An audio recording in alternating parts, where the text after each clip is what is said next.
창세기 26장 19절로 25절에 나타난 말씀입니다. 찾으셨으면 교독을 합니다. 제가 먼저 19절에 있습니다. 이삭의 종들이 골짜기를 파서 샘 근원을 얻었더니 그랄 목자들이 이삭의 목자와 다투어 이르되 이 물은 우리의 것이라 하며 이삭이 그 다툼으로 말미암아 그 물 이름을 에색이라 하였으며 또 다른 우물을 팠더니 그들이 또 다툼으로 그 이름을 신나라 하였으며 이삭이 거기서 옮겨 다른 우물을 팠더니 그들이 다투지 아니하였으므로 그 이름을 르호봇이라 하여 이르되 이제는 여호와께서 우리를 위하여 넓게 하셨으니 이 땅에서 우리가 번성하리로다 하였더라. 이삭이 거기서부터 부엘세바에 올라갔더니 그 밤에 여호와께서 그에게 나타나 이르시되 나는 내 아버지 아브라함의 하나님이니 두려워 말라. 내 종 아브라함을 위하여 내가 너와 함께 있어 내게 복을 주어 내 자손이 번성하게 되리라 하신지라. 함께 있습니다. 이삭이 그곳에 제단을 쌓고 여호와의 이름을 부르며 거기 장막을 쳤더니 이삭의 종들이 거기서도 우물을 팠더라. 아멘.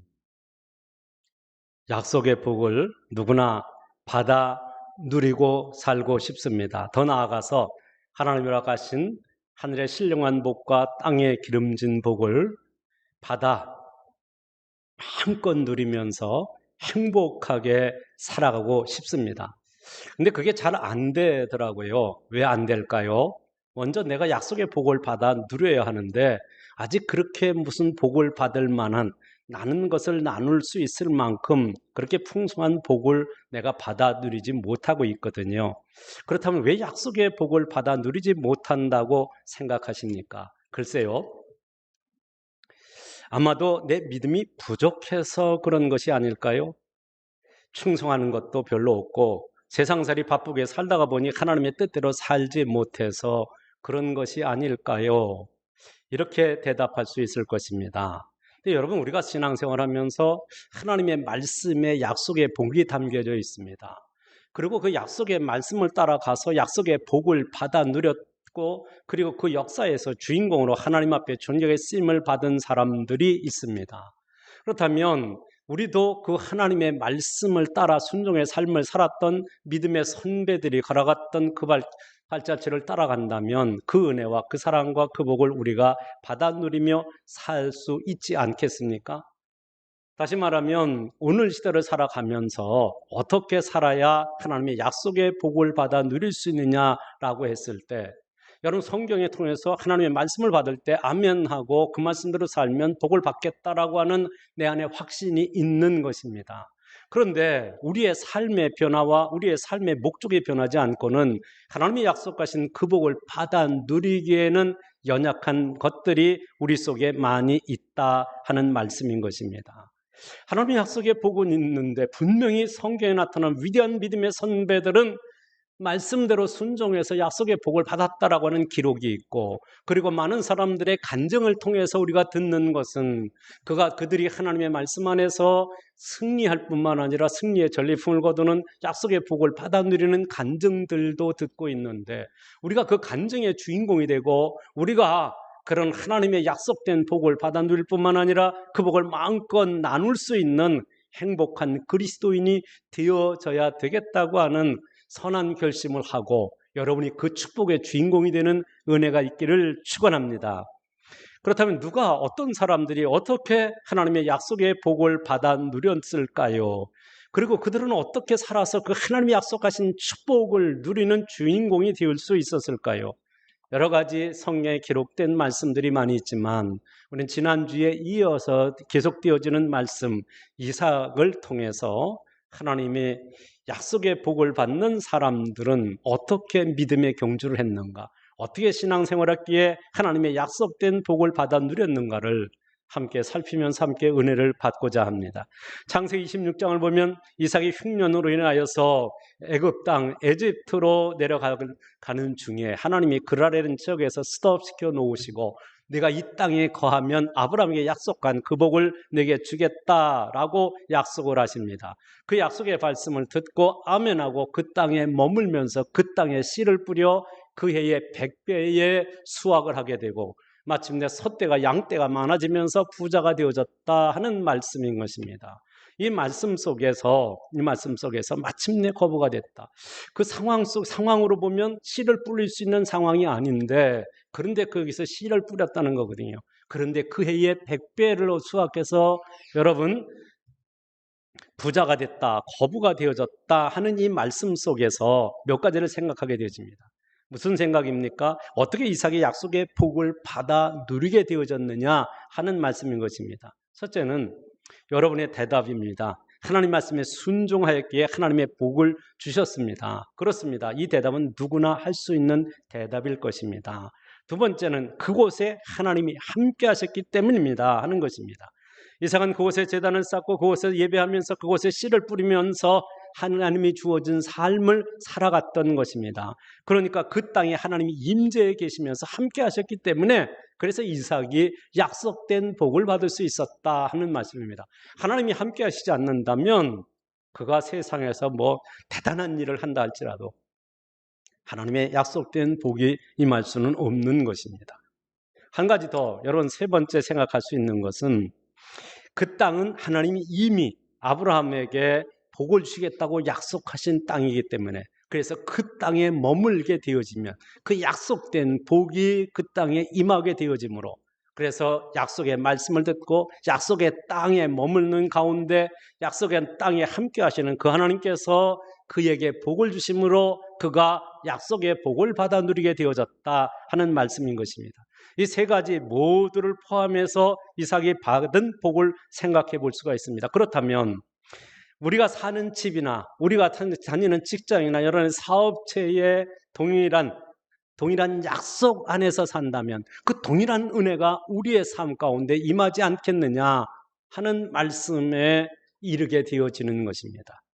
다시 말합니다. 여러분, 여기 이삭이 받아 누렸던 그 약속의 복은 약속의 땅에 머물면서 약속의 하나님께서 함께 하시면서 약속하신 은혜와 복을 주셨다는 거거든요.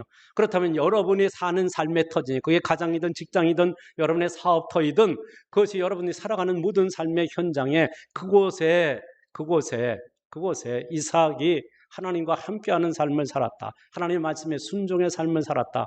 그랬더니 하나님이 함께 하셔서 약속하신 복을 주셨다고 하면 우리의 삶에 사는 현장이 이와 같이 하나님의 약속의 말씀 안에서 순종의 삶을 살아간다면 여러분의 가정에도 여러분의 직장과 여러분의 사업장에도 동일한 은혜, 동일한 능력, 동일한 복이 임하게 될 줄로 확실히 믿습니다.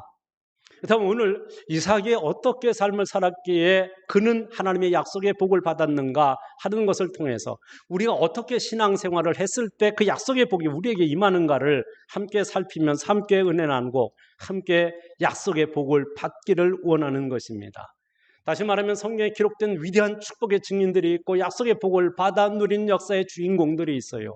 그 역사의 주인공이 그 축복의 증인됨의 모습이 오늘 예배하는 여러분 한 사람 한 사람의 모습이기를 축원합니다. 그러면 어떻게 해서 무엇이 가장 우선순위를 했을 때 그 약속의 복을 경험했는가? 첫 번째는요, 약속의 땅에 거하면서 그 심령이 옥토를 만들어야 약속의 복이 임한다 하는 말씀을 기억하시기 바랍니다. 창세기 26장 3절입니다. 우리가 지난주에 읽었던 말씀입니다. 거기 3절에 보면 이 땅에 거류하면 내가 너와 함께 있어 네게 복을 주고 내가 이 모든 땅을 네 자손에게 주리라. 내가 네 아버지 아브라함에게 맹세한 것을 이루어 내 자손을 하늘의 별과 같이 번성하게 하며 이 모든 땅을 내 자손에게 주리니 내 자손으로 말미암아 천하 만민이 복을 받으리라 라고 말씀합니다. 이삭이 흉년이 들어 애굽으로 내려간 길목에서 하나님께서 말씀을 주십니다. 그것은 이 약속의 땅을 떠나지 말고 이 약속의 땅에 머물라는 것입니다. 이 약속의 땅에 머물면 내가 아브라함에게 약속했던 그 복을 너에게 주겠다라고 하는 약속의 말씀이에요. 약속의 땅에 거하면 너와 네 자손에게 하나님의 복을 주시겠다라고 약속했다는 말씀인 것입니다.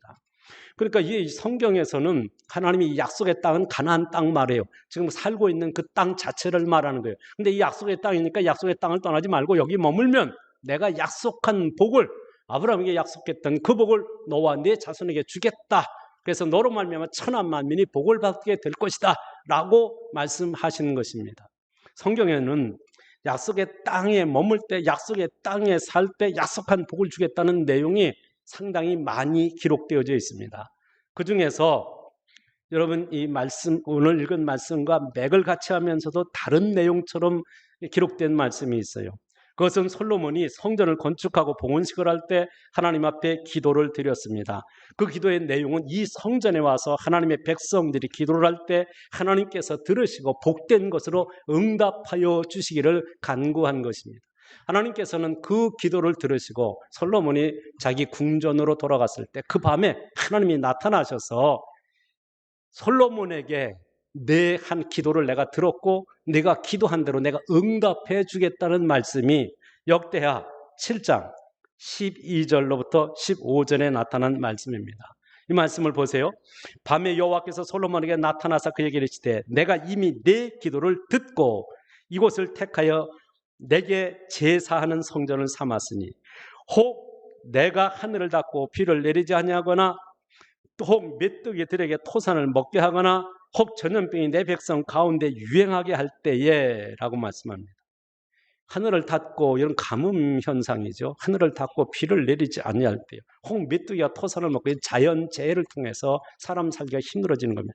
혹 전염병이 내 백성에게 할 때, 지금처럼 전염병이 창궐을 해서 그것 때문에 살기 어려워질 때에 그때 어떻게 하라고 말하면 14절에 내 이름으로 일컫는 내 백성이 그들의 악한 길에서 떠나, 내 이름으로 일컫는 내 백성이 어때요?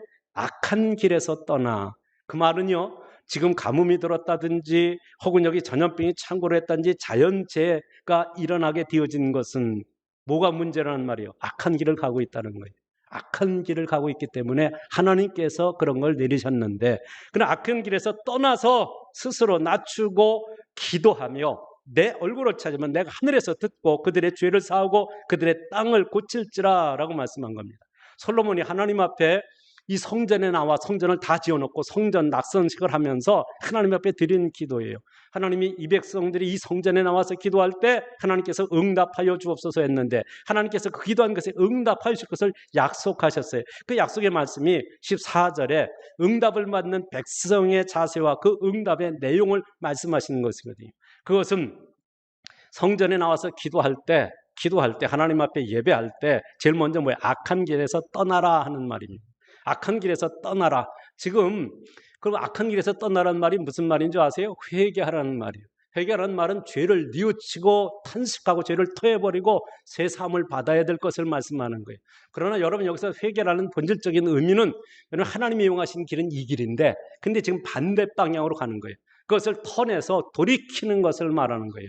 그러니까 이 길을 계속 하나님이 가지 말라는 길을 계속 가면서는 여러분 하나님의 약속의 복을 받을 수 없는 거예요. 그래서 돌이키는 게 회개예요. 돌이키는 게 악을 이걸 버리고 방향을 바꿔서 하나님의 말씀을 따라 하나님이 지시한 방향으로 나아가는 것이 이게 회개인 것입니다. 그래서 악한 길을 떠나라고 하는 것은 곧 회개하여 너희들의 가는 방향을 바꾸어서 하나님이 명하신 진리의 길을 가라는 말씀이에요. 그 다음에 스스로 낮추라고 말씀하고 있어요. 14절에 스스로 낮추라는 것은 온유하고 겸손하라는 말씀인 것입니다.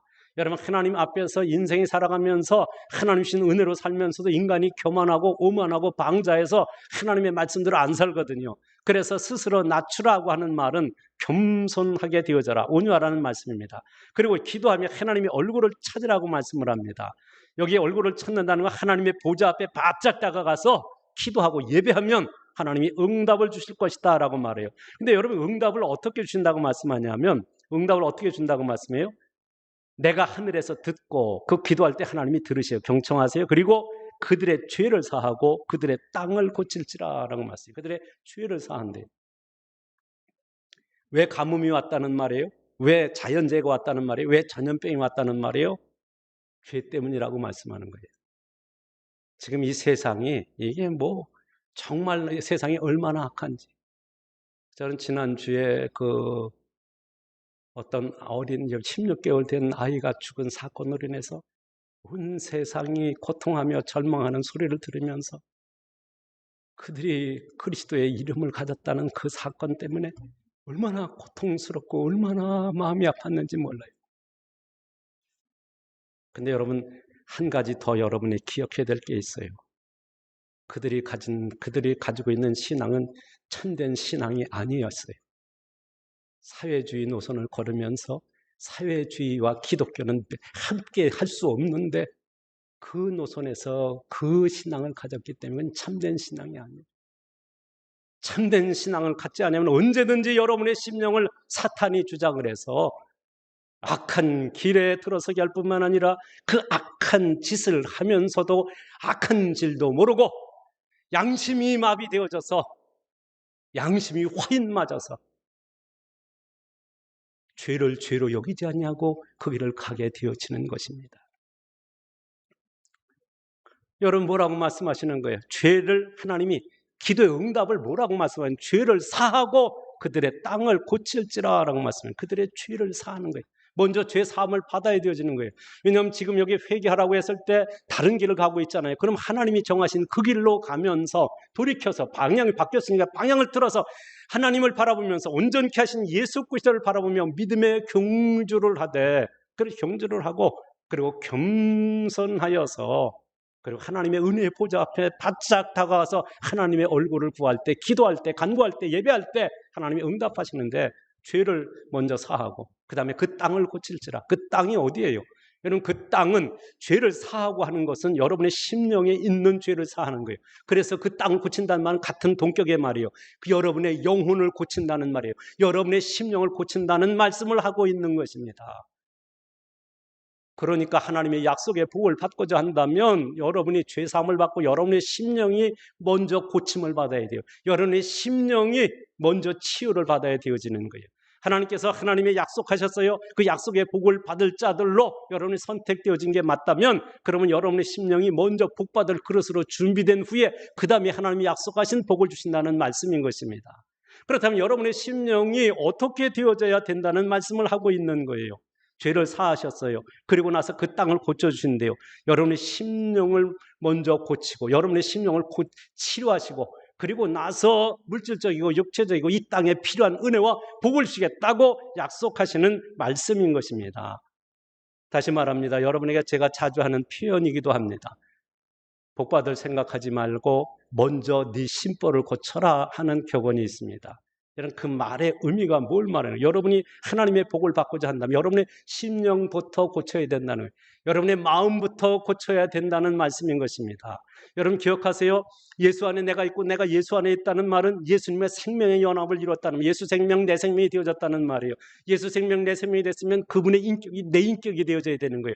그분의 사랑의 심장이 내 안에 있어야 되어지는 거예요. 여러분 그분의 인격이 내 인격, 내가 품은 뜻이 주의 뜻 같고 주의 선하신 뜻이 나의 품은 뜻 같이 되어졌을 때 그게 심령이 그리스도와 하나 돼서 예수님의 아름다운 성품이 우리의 성품이 될 때, 예수 인격이 내 인격이 될 때 그때 하나님이 약속하시는 은혜와 복을 싣고 오셔서 응답으로 채워주시는 줄로 믿습니다. 여러분 보세요. 여기 지금 성도의 심령이 약속의 땅이라는 것은 영적인 표현을 하고 있는 거예요. 아브라함과 이삭이 머물렀던 약속의 땅은 가나안 땅입니다. 이 세상 그냥 가나안 땅이었어요. 근데 그 땅이 영적으로는 천국을 모형으로 보여주고 주님의 몸된 교회를 모형으로도 보여주는 것입니다. 교회는 성도들의 공동체이니까요. 그렇다면 곧 그 땅은 성도의 심령이 약속의 땅이라는 말씀이 되어지는 거예요. 여러분의 심령이 약속의 땅이라면 여러분의 심령이 약속의 복을 받을 수 있는 그릇으로 준비되어지는 거예요. 또 다른 말로 말하면 여러분이 예수를 믿어 구원받은 하나님의 자녀가 됐다는 것은 여러분이 하나님의 약속의 복을 받을 그릇으로 준비되어졌다 하는 말씀인 것입니다. 그런데 중요한 게 있습니다. 약속의 복을 받을 그릇으로 준비됐는데 그럼 약속의 복이 임해야 되잖아요. 근데 여러분 약속의 복이 임하려고 하면 그 다음에 행동이 있어요. 그건 잠시 이따 나누고요. 마태복음 13장 8절 말씀을 읽겠습니다. 마태복음 13장 8절 함께 있습니다. 더러는 좋은 땅에 떨어짐에 어떤 것은 100배, 어떤 것은 60배, 어떤 것은 30배의 결실을 하였느니라. 무슨 말씀이에요? 예수님께서 말씀하신 씨 뿌리는 부위에서 길가밭, 돌짝밭, 가시나무밭, 좋은 땅, 옥토는 사람의 마음밭을 말씀하시는 거예요. 예수님이 말씀하신 씨는 천국 복음, 하나님의 복음의 말씀을 말하는 거예요. 결국은 옥토가 된 성도의 삶 속에 열매를 30배, 60배, 100배를 맺게 된다는 말이에요. 결론은 성도의 심령이 옥토가 될 때 약속의 복을 받는다는 말씀을 하고 있는 것입니다. 여러분의 심령이 옥토가 되어졌을 때 하나님이 약속하신 축복의 장마비를 맞으면서 하늘과 땅에 약속된 그 복을 받아 누리도록 은혜를 주실 것을 말씀하는 것입니다. 약속의 복은 약속의 땅에 임하게 되어지는 것입니다. 그런데 그 땅이 성도의 심령이라는 것입니다. 마태복음 13장의 말씀처럼 우리의 심령이 옥토가 되면 복받을 그릇으로 준비된 것입니다. 이제 하나님의 말씀 믿음으로 순종하면 약속하신 그 복이 임하게 되어지는 줄로 확실히 믿습니다. 여러분, 요즘에는 이게 모든 것이 자동화 시스템이 되고 여러분 이 기기가 굉장히 발달이 되어졌어요. 그래서 여러분의 집에서 온도를 갖다가 측정해 놓으면, 온도를 갖다 높여 놓으면 그 온도까지 끌어올려요. 기계가 돌아가다가 그 온도가 되면 딱 스톱되어졌다가 온도가 떨어지면 다시 기계를 돌려서 온도를 여러분이 맞춰놓은 그 적정 온도를 유지해 가는 거거든요. 무슨 말씀을 하는데, 성경에서 여러분에게 하나님과 복과 저주에 대한 말씀을 하실 때, 특별히 신명기 28장에 나타난 말씀을 보면 너희가 하나님의 말씀을 삼가 지키면 내가 너희에게 복을 주겠다, 들어가도 복을 받고 나가도 복을 받게 해주시겠다라고 말씀한 게 28장 1절로부터 14절의 말씀이에요. 그 다음에 15절부터 68절은 4배나 많은데 그건 저주에 관한 말씀이 있어요. 그런데도 우리는 28장은, 신명기 28장은 축복의 장이라고 표현을 합니다. 그런데 여러분, 거기서 하나님이 말씀하시는 건 뭐냐면 하나님의 말씀을 듣고 삼가 지켜 행하면 내가 이 복을 주겠다 하는 말씀이거든요. 그러면 하나님의 말씀을 여러분이 들었어요. 그리고 그 말씀을 어떻게 해요? 삼가 지킨다는 거. 조심스럽게 그 말씀대로 살아서 그 말씀이 내 안에서 이루어지도록 살아가면, 그러면 하나님이 약속하신 복이 임하게 될 거다. 근데 하나님의 말씀을 받았는데, 이스라엘 백성들이 하나님의 약속의 말씀을 받았는데 그 말씀을 버리고 내 뜻, 내 생각, 내 고집대로 행하게 되어지면 어떻게 되어지느냐? 그럼 하나님의 징계, 하나님의 심판, 하나님의 저주가 임하게 된다 하는 말씀이 신명기 28장 15절로 68절에 나타난 말씀이 되어지는 것입니다. 그게 하나님의 말씀이 자동화 시스템이 되어 있다는 말이에요.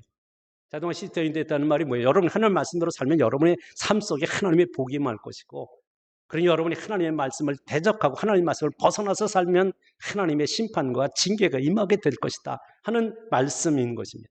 때문에 우리의 심령이 옥토가 되어졌을 때 하나님은 여러분의 중심을 보시는 여러분의 중심이 하나님이 받으시기에 합당한 그릇이요 하나님의 복된 예배자로 우뚝 섰을 때 약속하신 은혜와 복을 싣고 오셔서 여러분의 삶 속에 놀라운 축복으로 허락하여 주시는 줄로 확실히 믿습니다. 여러분, 근데 여러분의 심령이 옥토가 되면 어떤 복이 임한다고 했어요? 마태복음 5장 5절, 팔복이 나오는데 5절에 어떤 말씀이 나오죠? 온유한 자는 복이 있나니. 저희가 뭘 해요? 땅을 차지할 것이며. 온유한 자, 우리의 심령이 온유한 자가 되어지면, 온유한 자가 뭔데? 주님의 성품이 되어지는 거예요. 주님의 마음이 내 마음이 되는 거예요. 주의 뜻이 나의 뜻같이 되어지는 온유한 심령이 되어지면, 아까 스스로 낮추라고 했죠. 그 스스로 낮추라는 게 온유한 심령이요 겸손한 심령이 되어졌을 때 여러분의 심령이 하나님의 복을 받을 수 있는 믿음의 그릇으로 준비됐을 때 여러분의 심령 가운데 하늘문을 여시고 두 손으로 축복하실 때 그 복을 받을 뿐만 아니라 누리고 나누는 복된 그리스도로 살아가게 될 줄로 확실히 믿습니다. 믿음으로 승리하는 주의 백성이 되어지기를 축원합니다. 두 번째는 하나님의 말씀을 믿음으로 순종할 때 약속의 복을 받습니다.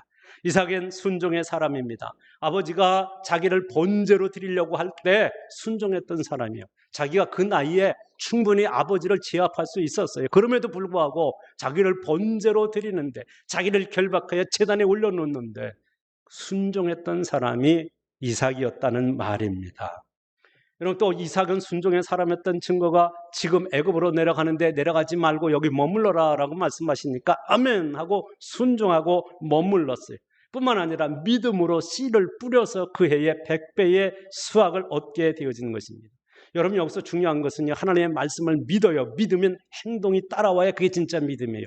하나님의 약속을 믿기 때문에 그 해에 씨를 뿌리는 거예요. 가물어서 지금 이게 날겠어요? 가물어 물이 없어서 지금 살기 어려워서 지금 내려가는 길인데 하나님이 너 이 땅에 살아. 그럼 내가 복을 줄게 라고 말씀하시는 그 말씀 아멘 하고 씨를 뿌렸다는 거예요. 뿌렸기 때문에 여러분의 100배의 수확을 얻을 수 있는 거예요.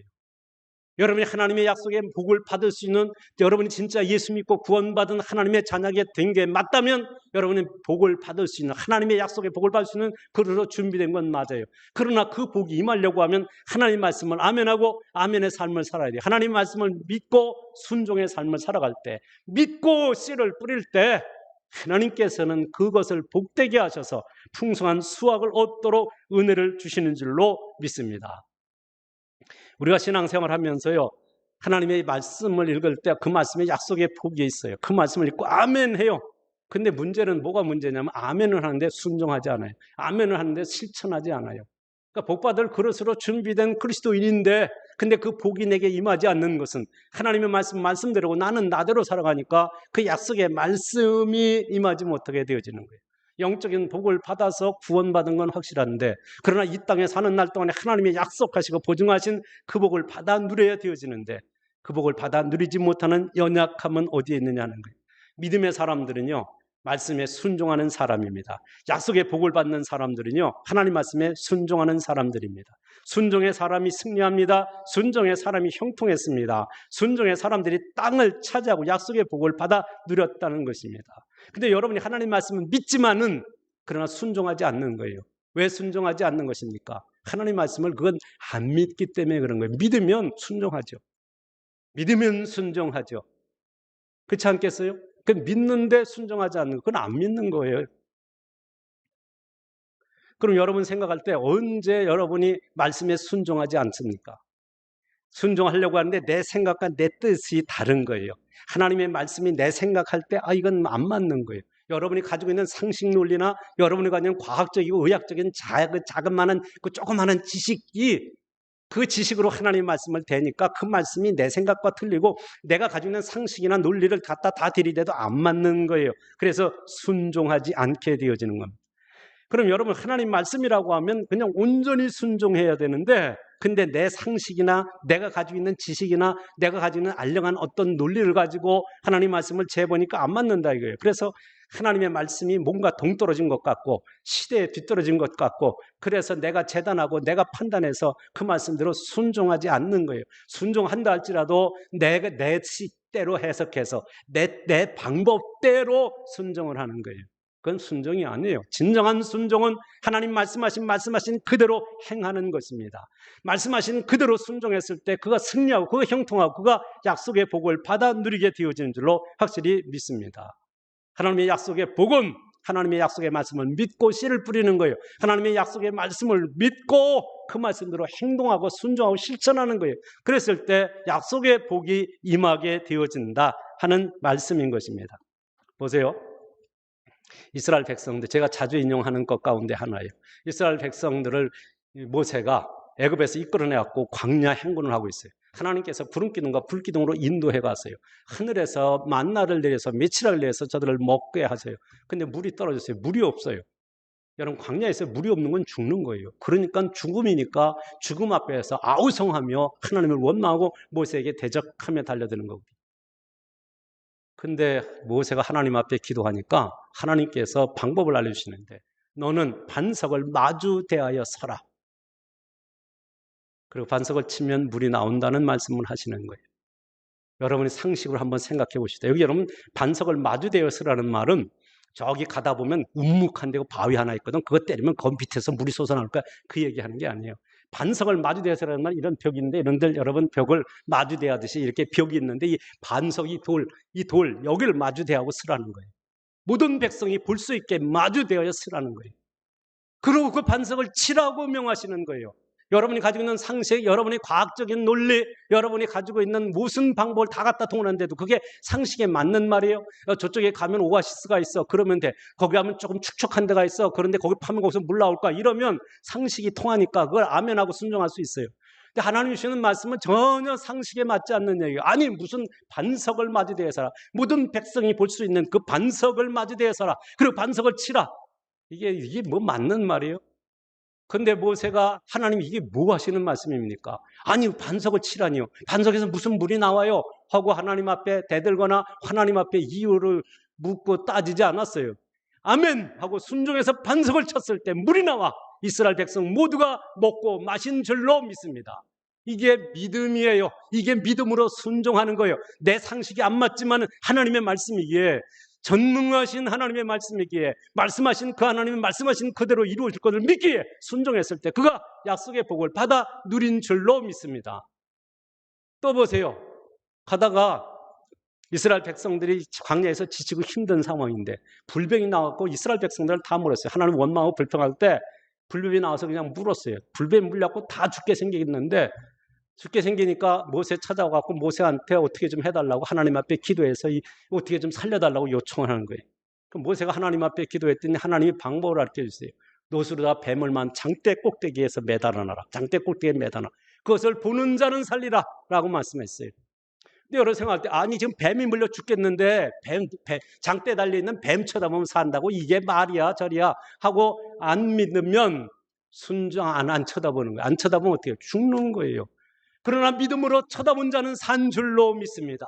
예수님 이 말씀을 하시면서 뭐라고 말씀하셨어요? 인자도 이와 같이 할 것을 말씀하셨어요. 인자 대신 예수님이 십자가에 높이 달리셨는데 그 십자가에 달리신 그 예수를 쳐다보면, 그 십자가에 달리신 예수가 나의 죄 때문에 십자가에 죽으셨다는 걸 믿으면 구원받고 영원한 생명을 얻게 되어지는 것이 예수님이 이 말씀을 통해서 우리에게 가르치신 진리였던 것입니다. 그렇다면 여러분, 하나님의 말씀이 내 생각과 틀리고 내 상식과, 그러니까 하나님이죠. 아니 내가 생각할 수 있는 그 수준에서 하나님의 생각이 하나님의 뜻이 머무른다면 그 하나님이 아니죠. 그 정도의 하나님이라면 사람이 만들죠. 그렇지 않겠어요?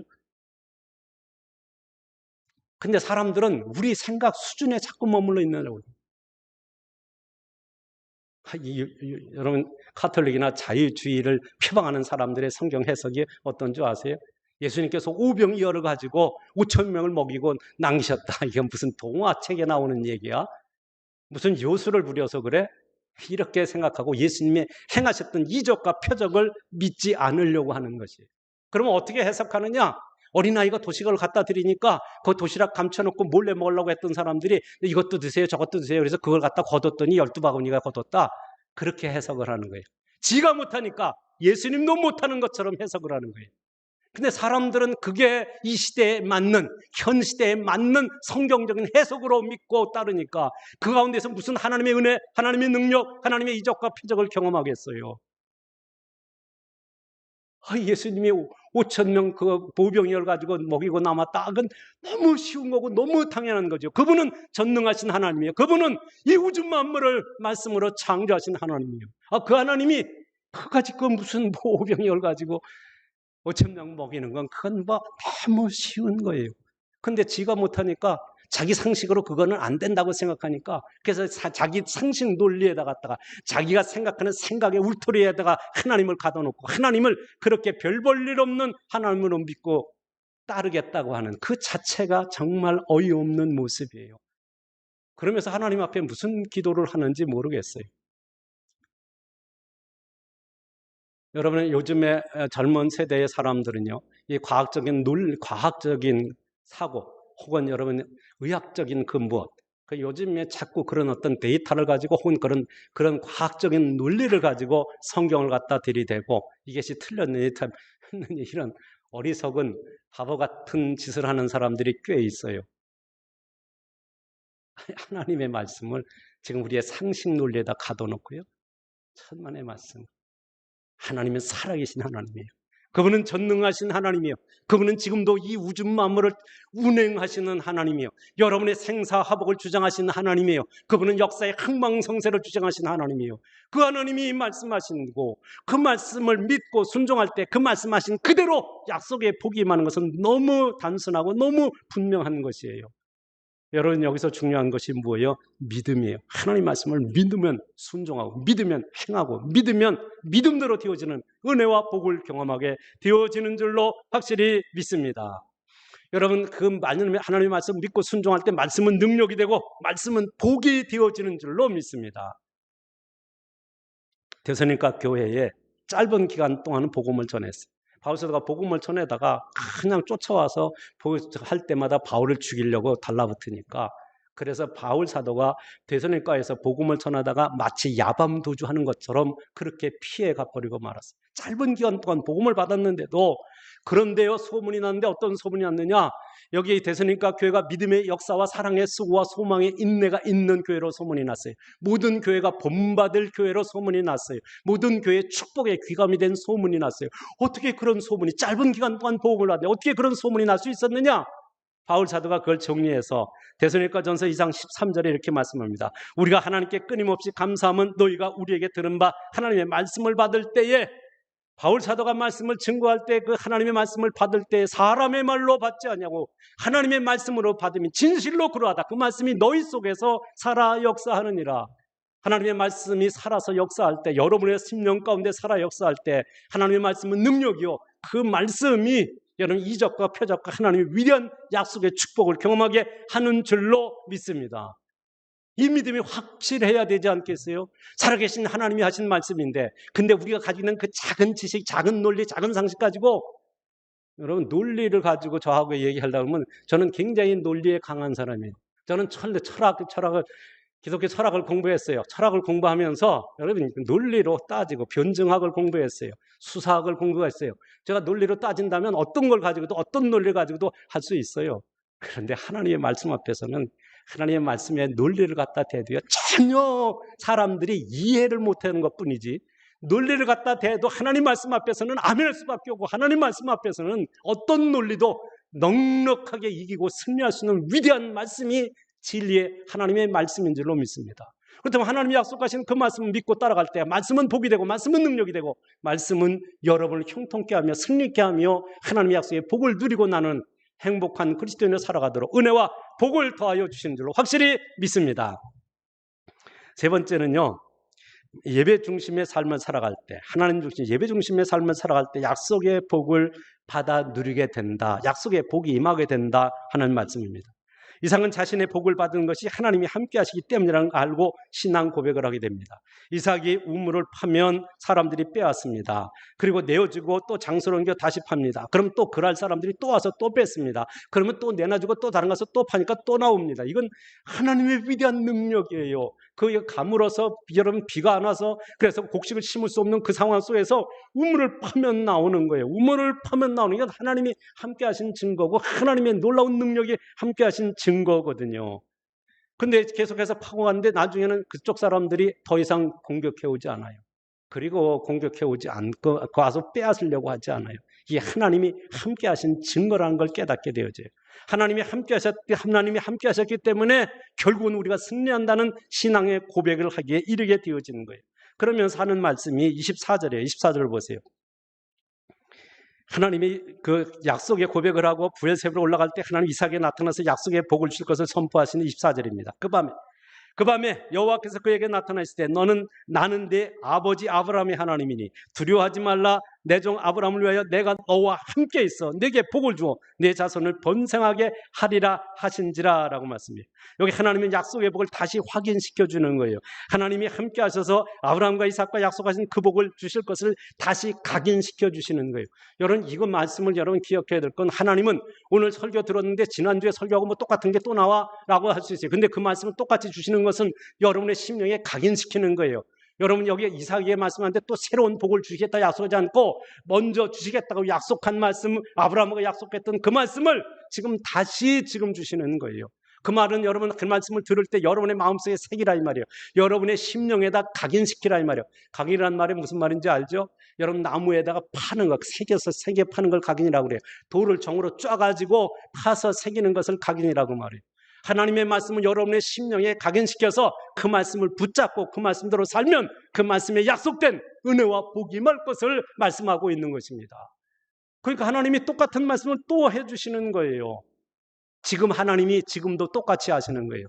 여러분이 지금 이 시간에 하나님의 말씀을 듣고 지난주에 듣고 또 다음 주에도 들을 것입니다. 그 말씀 속에 내용은 다 비슷비슷해요. 그러나 분명한 것은 하나님이 그 말씀을 들을 때 여러분의 심령이 어떤 때는 그 말씀은 그냥 귀 밖으로, 어느 날은 그 말씀이 내 가슴속에 확신이 와서 그 말씀을 붙잡고 기도하는 가운데 그 말씀을 따라가서 그 말씀에 약속된 그 복을 받는 축복의 주인공 되는 모습이 여러분의 모습이기를 축원합니다. 근데 여러분이 그 복을 받은 하나님의 약속의 복을 주겠다고 하나님의 말씀을 재차 확인해 주는 거예요. 약속의 복을 다시 확인시키고 각인시켜 주신 그 말씀을 받은 이삭의 행동을 보세요. 25절입니다. 25절 우리 같이 읽겠습니다. 이삭이 그곳에 제단을 쌓았고 여호와의 이름을 부르며 거기 장막을 쳤더니 이삭의 종들이 거기서도 우물을 팠더라. 아멘. 여기 이삭은 하나님의 약속의 말씀, 복된 말씀을 듣고 무엇을 하였어요? 하나님 앞에 제단을 쌓았다라고 말합니다. 제단을 쌓았다는 말, 하나님께 감사 예배를 드린 것을 말합니다. 그 다음에 뭐라 그랬어요? 여호와의 이름을 불렀다라고 말합니다. 여호와의 이름을 불렀다는 말은 하나님께 찬송을 드렸다는 말이고 감사의 기도를 올렸다는 말이 되어지는 겁니다. 하나님의 약속의 복을 재확인하게 주시는 하나님, 언제나 함께해서 약속의 복을 주겠다고 약속하신 하나님께 감사와 찬송을 부르며 하나님 앞에 예배를 드리는 것이 제단을 쌓았다는 말이고 그 이름을 부르다는 하는 말씀 속에 있습니다. 그 위에 뭐 했어요? 그 이후에 이어지는 말씀이 뭐예요? 장막을 쳤다는 말입니다. 무슨 뜻입니까? 하나님께 제단을 쌓고 예배하는 일을 먼저 하고 그 다음에 자기의 살 집을 지었다는 말이 되어지는 거예요. 그리고 그 다음에 뭐 했어요? 저들의 삶의 중심이 될 우물을 팠다는 말씀으로 이어지고 있습니다. 이것이 여러분 신앙생활의 중요한 우선순위를 결정하는 것입니다. 하나님 앞에 예배, 하나님이 약속의 복을 주시겠다고 했는데 약속의 복을 받았어요. 그래서 또 있는데 하나님이 약속의 복을 받는데 또 찾아오셔서 내가 너한테 복 주겠다고 또 약속하시는 거예요. 하나님 고맙습니다 감사하면서 하나님 앞에 제단을 쌓고 이름을 부르며 하나님 앞에 감사하며 찬양을 드렸어요. 그리고 나서 자기 집, 자기 장막을 쳤다는 거예요. 그 다음에 한 게 뭐예요? 그 다음에 우물을 팠다는 것입니다. 여러분은 어떻습니까? 하나님이 내게 복을 주시면 근데 복을 주는데 얼마나 좀 그래도 내 집 번듯하게 세워놓고 자가정도 좀 탈만한 거 타고 그리고 우리 애들 키워서 우리 애들 좀 이렇게 되고 저렇게 되고 잘 되고 그 다음에 하나님 앞에 헌신하며 충성하겠습니다. 뭐 이렇게 합니까? 아니요. 제일 먼저 한 일이 뭐예요? 하나님 앞에 제단을 쌓고 예배를 드린 것이 우선이에요. 그 다음에 자기의 장막을 쳤어요. 뭘 여기서 기억해야 될 게 뭐예요? 하나님의 약속의 복을 여러분은 받았을 때, 하나님의 약속의 말씀을 받았을 때 하나님 앞에 감사하며 찬양하며 예배하는 것이 먼저다 하는 말씀인 것입니다.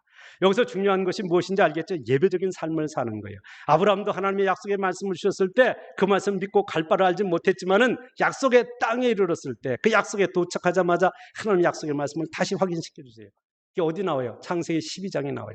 근데 지금 이 말씀이 창세기 12장에 나오고 이삭에게서 동일한 말씀이 주어지는 거예요. 다른 말씀이 주는 게 하나님의 약속의 말씀을 확인시켜주고 각인시켜주고 그 말씀을 가슴에 새겨서 그 말씀 붙들고 살아가면 승리한다는 걸 보여주는 거예요.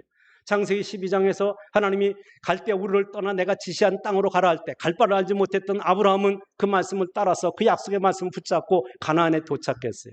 가나안에 도착해서 제일 먼저 한 게 뭔지 아세요? 창세기 10장 7절입니다. 뭐라고 말해요? 여호와께서 아브라함에게 나타나 이르시되 내가 이 땅을 내 자손에게 주리라 하신지라. 자기에 나타나신 여호와께 그가 그곳에 뭐해요? 제단을 쌓고 그리고 8절에 거기서 베델 동쪽 산으로 옮겨 장막을 치니 서쪽은 베델 동쪽은 아이라. 그가 그곳에서 여호와께 제단을 쌓고 여호와 이름을 부르더니 하는 말씀이에요. 똑같은 내용으로 나옵니다.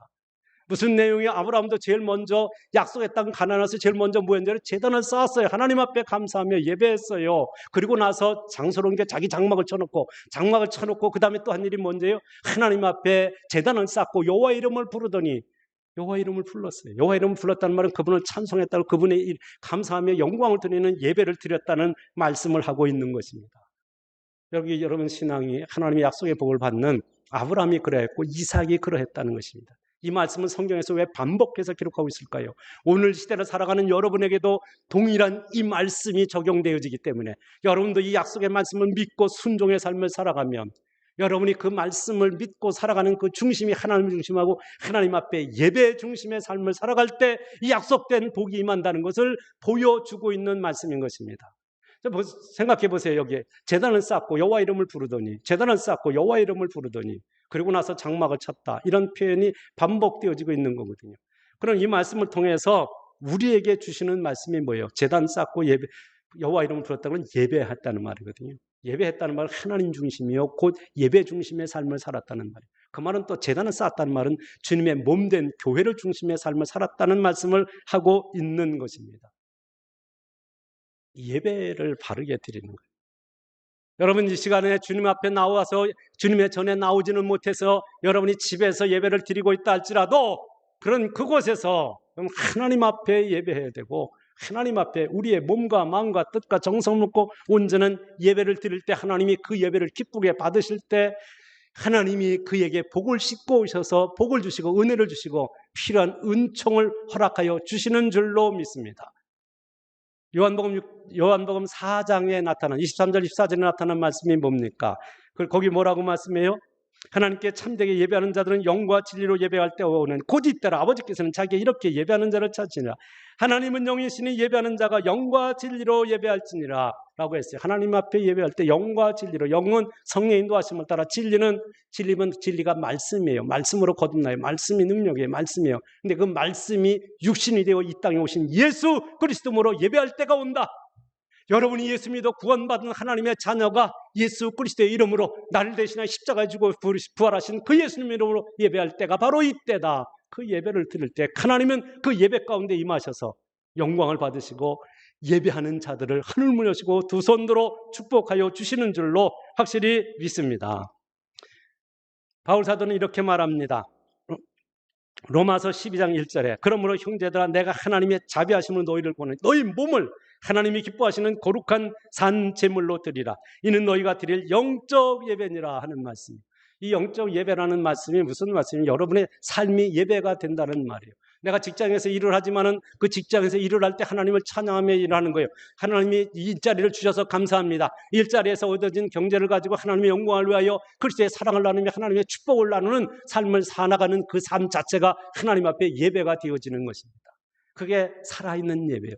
그 예배적인 삶이라는 것은 내가 어느 곳에서 무엇을 하든지 하나님이 이곳에 임재해 계시는 그 하나님 앞에 교통하며 대화하며 그분이 기뻐하시는 선한 일에 헌신하며 충성된 삶을 살아가는 것을 말하는 거예요. 바로 예수님께서는 그와 같이 하나님 앞에 참된 예배자로 여러분을 세우게 오셨고, 이제 여러분이 하나님의 참된 예배자로 섰다면 여러분이 어느 곳에 있든지 무엇을 하든지 하나님 앞에 예배자로 살아가는 거예요. 오늘 이렇게 주 앞에 나와서 예배하는 것은 바로 하나님 앞에 바른 예배자로 바른 예배를 드림으로 하나님은 그 예배 중에 영광을 받으시고, 하나님이 영광을 받으시고 하나님이 기뻐하시는 예배를 드렸을 때 하나님이 여러분의 심령 가운데 임하셔서 여러분의 마음에, 여러분의 심령에 먼저 은혜를 주실 것입니다. 그리고 하나님이 살아있는 말씀을 주실 것입니다. 그리고 그 말씀을 따라갈 때 여러분은 승리자가 되고 형통한 자가 되고 하늘과 땅에 약속된 그 복을 받아는 축복의 주인공이 되어질 줄로 확실히 믿습니다. 여러분, 예배 중심의 삶은 곧 교회 중심의 삶이라는 것을 잊지 마십시오. 하나님의 교회가 여러분의 말씀을 가르쳐 지키게 합니다. 하나님 중심, 예배 중심의 삶을 살게 합니다. 교회가 성도들의 심령을 옥토로 만들어 하나님의 약속의 복을 받아 누리도록 양육하는 것입니다. 그러므로 여러분의 삶의 정향이 어렵고 힘들더라도 하나님을 중심하고 하나님의 말씀을 중심하고 주님의 몸된 교회 중심, 예배 중심의 삶을 통하여 승리하는 주의 백성들이 되어지기를 축원합니다. 여러분이 항상 말씀과 기도로 승리하며 하나님이 명하신 진리의 말씀을 따라갈 때 오늘 말씀했던 것, 여러분의 심령을 하나님이 옥토로 만들어 주시고, 그리고 여러분이 옥토가 되어진 그 심령 가운데 떨어진 하나님의 말씀의 씨가 여러분의 심령 가운데서 자라날 때, 여러분이 말씀에 순종하고 그 말씀을 따라갈 때 하나님이 100배의 열매를 거두게 하시는 거고, 여러분의 삶 가운데 찾아오셔서 하늘을 여시고 두 손으로 축복하여 주시는 줄로 믿습니다. 그 믿음 안에서 승리하고 그 믿음 안에서 약속의 복을 받아 누리면서 이 시대의 축복의 통로가 되고 축복의 귀감이 되고 이 역사의 주인공으로 하나님 앞에 존귀하게 쓰임을 받는 거룩한 주의 백성들이 되어지는 은혜가 있기를 주의 이름으로 축원합니다.